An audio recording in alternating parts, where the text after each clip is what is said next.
आज ते मस्साजोगमध्ये सरपंच संतोष देशमुख यांच्या कुटुंबियांची भेट घेणार आहेत, तर उद्या परभणीमध्ये जाणार आहेत आणि सोमनाथ सूर्यवंशी यांच्या कुटुंबियांची सुद्धा ते भेट घेणार आहेत। दरम्यान मनोज जरांगेंनी थेट इशाराच दिलाय, कुणाचा बापही आला तरी देखील संतोष देशमुख हत्या प्रकरण हे दबू देणार नाही, असाच इशारा जरांगे पाटलांनी दिलाय।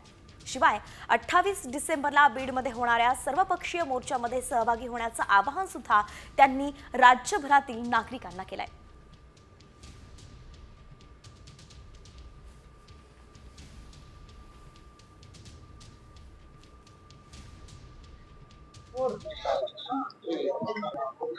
सगळ्यांनी डिसेंबर 28ला त्या मोर्चात सहभागी व्हावं, कारण ते मॅटर नाही दबू देत। कोणाचा पण बाप येऊ दे, ते मॅटर नाही दबू देत।